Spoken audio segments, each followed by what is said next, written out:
Internet. In this video, I will show you how I designed and built this accent wall together with this giant 11-foot barnwood shelf with the LED lights for my home office. It went from this to this. Keep watching. Welcome to Scott's Garage. Welcome literally to my garage. If you like some garage time in your off time, if you like do-it-yourself projects, if you like working on your own car, even a project car, if you like organizing your garage, then Scott's Garage is a place for you. All of my do-it-yourself projects begin here in my garage. Welcome to my channel. Okay, I'd like to get a visual of what I want it to look like. So this time I'm using Sketchup. It's the free version. It was quite easy to learn, and this is what I want it to look like. So a dark accent wall with some raised trim on it and a large shelf going across. Here's the paint that I've chosen for this project. From Lowe's, Sherwin-Williams HD TV. It's called Black Fox. It's one of the #1 colors for 2022, and I think it will work well. Okay, here I'm cutting it in, and yes, that's my cat who loves to climb the ladder as I'm working. Decided to use some masking tape. With the texture on the walls and ceiling, it's a little bit difficult to cut in. Really good paint. It went on quite well for the first coat. It covered well. Of course, it's painting over white, but I'll be adding a second coat here in just a second. This paint is one of those paints that dries darker than the application color, which is good. I prefer the slightly darker color. And here I'm putting on the second coat. Second coat went on quite easily, didn't take nearly as much. Okay, here I'm painting the Pvc Trim Board. This board has texture on one side, and really nice, easy to paint, and painting it the same color.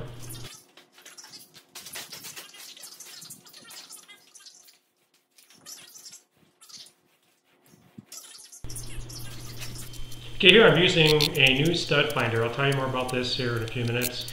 But marking all the studs, both the ceiling and then the same studs obviously on the floor. This really helps in the long run. Nothing worse than missing a stud and putting in the necessary holes in the wall. Taking the extra step here of snapping a chalk line. Now this is an old chalk line, but I've used it for many projects. It's the only way to go. If you want to be precise and again avoid unnecessary holes.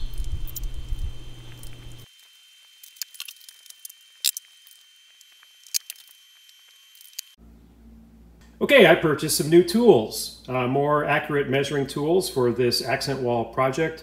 And the first thing that I upgraded was my stud finder. So this is a Franklin Sensors stud finder. Very reasonably priced. I absolutely love it. Very accurate. So a stud, the full stud, 3 lights will light up. The center one always is the center point. I've tested it. It's very accurate. And the best thing about it to me, one of them, is that it's made in the good old US of A, which is kind of hard to find today. So I'll be using this for this project. Secondly, I got a Lexivon, and it's Amazon. It got a high rating as far as reviews. And what this is a miter or miter saw protractor. A lot of finished carpenters use it for trim baseboards and that to get accurate miter cuts. And I know that the wall and the roof line, it's not 45 degrees, it's something different. So I can put this up there, and spread it apart to get the exact measurement. And it'll tell you with single cut, what that is. I think it's the outside numbers. But if you want a miter cut, what to set the miter saw to, then the inside numbers determine that, and you just set your miter saw to that measurement, and you'll get perfect miter cut. So really looking forward to that.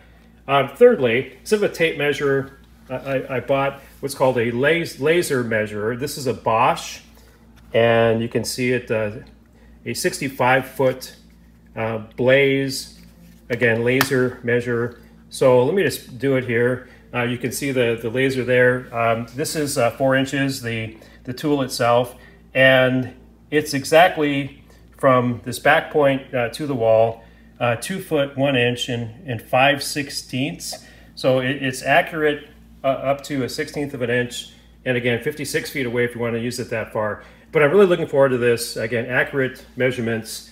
You can see the Amazon affiliate links below.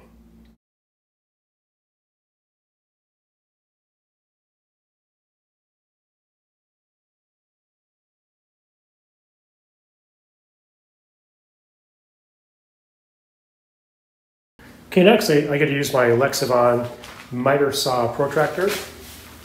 And I know for a fact that this is not a 45. You think it would be a 45-degree angle, but it's not.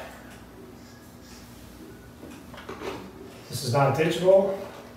It's mechanical. Well, that's perfect. With the curve there. And it shows that the angle is actually 40 degrees. And then it tells you over here what the miter cut should be. So the miter cut should be just slightly less than 25. Perfect. Okay, the trim board that I'm about to cut here is actually a PVC trim board. I purchased it at Lowe's. It's textured. I like how it looks. Less expensive than wood right now. And the particular company is called Royal Building Products. And it's a 3/4 inch by 1.5 inch. Comes in 12-foot lengths and also 8-foot lengths. And I think it's going to work really well. So I'm going to measure and cut.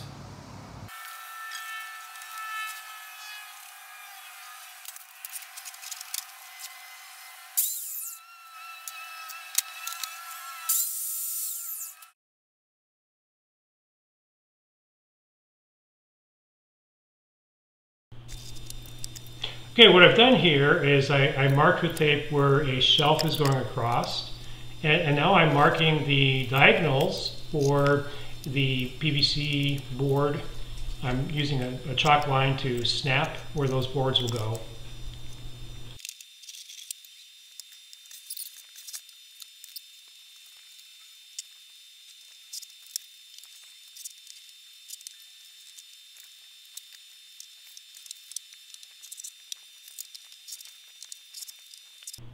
All right, I forgot to push record for cutting and attaching the PVC boards onto the wall, but I simply used the chalk line. I measured accurately and they went in beautifully. I attached the PVC board using a 1-inch drywall screw, and what I've done here is I've simply spackled over the screws. I'm sanding it down, and I will paint over the spackling.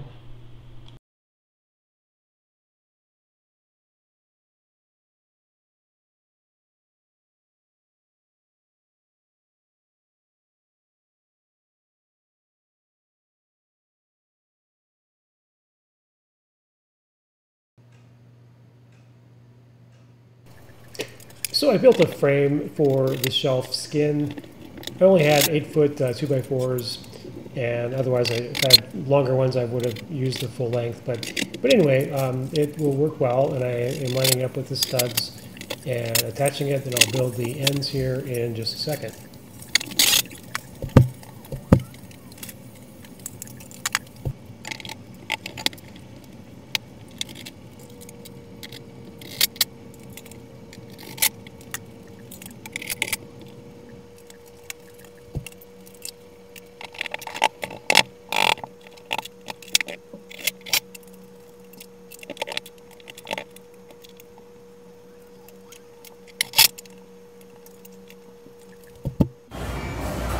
Okay, I'm at Home Depot and I found what I think is going to work great. It's 1x6 by 12-foot barnwood shiplap board, $14.98. That's so much cheaper than cedar. It's light as well, and it forms tight seams. So I think if I pull together tightly and staple it and glue it, it will look like from a distance one piece of wood. So I'm excited about this and can hardly wait to build these shelves. Okay, I'm back in my garage now, and I've set my table saw blade to 45 degrees. Taking 3 boards, one of them I'm cutting down. I'll be cutting a 45 on both sides, the front edge, and then 2 of the boards just taking and cutting a 45 on one of the sides. It'll become clearer as I go here.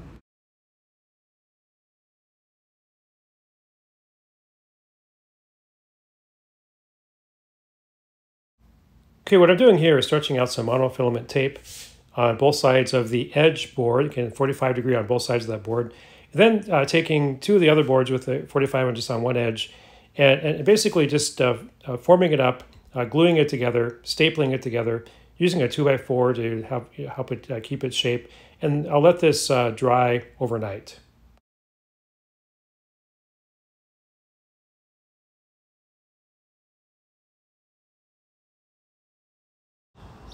Okay, it's the next day, and basically I took the glued up portion, the end cap and those two boards, 45s glued, and I took the frame off the wall, and now it's in the garage, and I'm basically using that frame to build around. So this is shiplap. I'm using 5/8 staples. I'm stapling the shiplap together, gluing it as well. I'm not stapling it to the frame, simply to the shiplap itself, forming basically a shell. Okay, so the next day, it's dried up very strongly, this shell. Now I have a 60 grit disc on my grinder, just grinding it down, making it look like barnwood. Okay, the key for strength for this gigantic floating shelf are these. These are threaded rods, happens to be a ½ inch diameter, and not shown, I forgot to record it, but I've drilled into the studs on the other side, about 2 inches. And so with this threaded rod going through here and through there and then into the studs in the wall, it's going to give it substantial strength so that it's not going to want to pull down. I did not come up with this idea myself. I got this from some other YouTubers, but I think it's going to work real well. Okay, something else about this frame before I put the shelf over it. And that is that the outside 2x4, as well as the struts in between, are made out of cedar 2x4 to make it lighter. I just didn't want extra weight from the 2x4. And then the one that's solidly attached to the studs in the wall is made out of pine.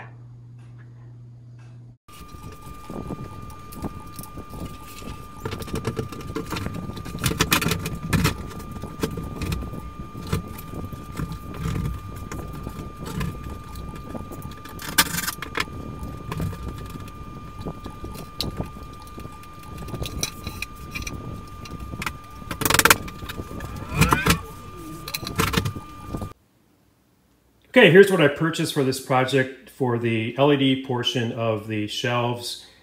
First of all, I want a nice clean look, a nice clean edge, and I've chosen the aluminum tracks, and these are very good quality. Musada is a 5-pack, so there are 5 of these, so 5 meters, a meter a piece, and these are nice and deep. They're end caps, and there's lots of things to clips and stuff. It should be an easy install. But it's 3/4 of an inch wide and 3/4 of an inch from the bottom to the very top. So it's deep right here. And if you use high density LED lights, then the diffuser, it should look like one light and not, seeing individual lights. So I'm looking forward to that. And as far as the LEDs, I've purchased these. It's called Super Night. I took advantage of the Amazon Prime. I was able to get each reel for a little bit less than $12 a piece. And these are the standard RGB, red, green, blue, with the power as well. Likewise, you can use either 12 volt or 24 volt. And my power supply will be 24 volt, something I've had lying around for a while. With the remote, it'll work well for this. It's also high density. So there are 19 LEDs per foot, which is really good. And I think anything like over 12 per foot is considered high density. So I'm looking forward to this. We shouldn't have any diffusion problems. The light should be diffused, and I can hardly wait to see what it looks like. Let's get started. Okay, what I'm doing here is drilling through the 2x4 frame. I'll need these holes to put the LED strip to the top shelf. You may have or may have not noticed before that there's something in this strip right here. What it is a DC extender. There's a female end and then a male end. You can see my Amazon affiliate link below is very reasonable. And it's my way of getting power, DC power, to the LED strips. And I don't mind running direct current DC simply through this strip. Again, I'm a do-it-yourselfer. Check into it yourself. but I feel comfortable doing this. And basically with the LED lights, it's AC, but it's a converter. It converts it to DC. And then it's DC that powers the power strip. And so earlier, when I forgot to film, on my table saw on the back side of this one strip, I simply cut a channel about a 1/2 inch deep and maybe 1/8 of an inch wide to embed the cord. It worked out really well. And then also on this strip here, so it's this strip and this strip, and it will supply power then to the LED strip. Okay, I've attached the IR sensor, the infrared sensor that came with the power inverter for the light strips. And I'll be tucking this away inside the shelf. It won't be seen. And simply the little IR portion will hang down. I'll point the remote to that to turn on and change colors. Okay, I have one of the two LED reels, about 16 feet apiece. On the end here, there's a little arrow. That's the power, and then it's R, red, green, blue. You have to match it up to the arrow on the power side. Okay, what I'm doing here is putting in the clips that will hold the aluminum tracks for the LED lights. LED strips have a 3M glue strip already attached, so I'm peeling off the protective covering and sticking it to the aluminum channel. And now I'm putting the light diffuser on top. At least for this first channel, I'm pre-building it before I put it in place. And here I am putting it in place.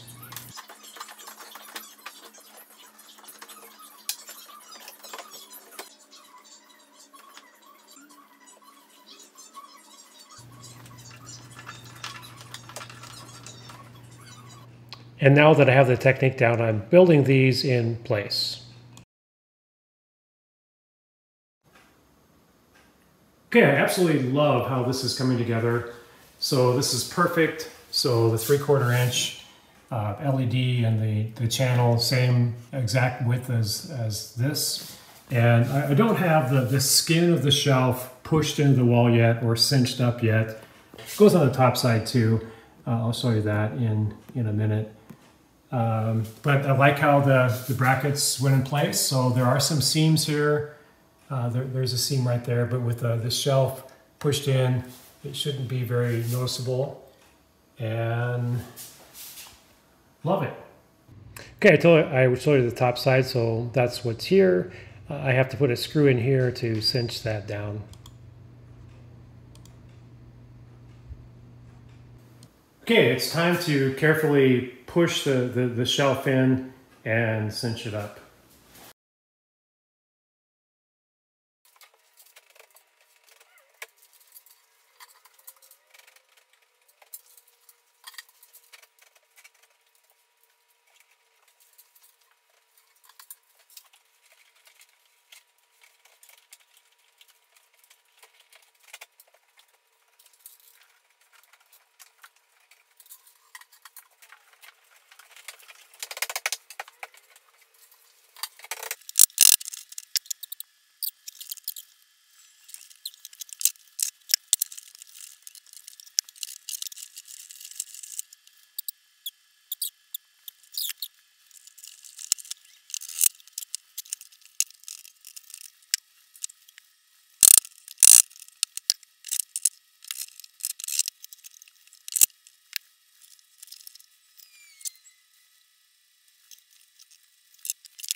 Okay, here is what is probably the final look at my office. I'm utilizing the shelves, not completely yet. I'll use them all the way across here pretty soon.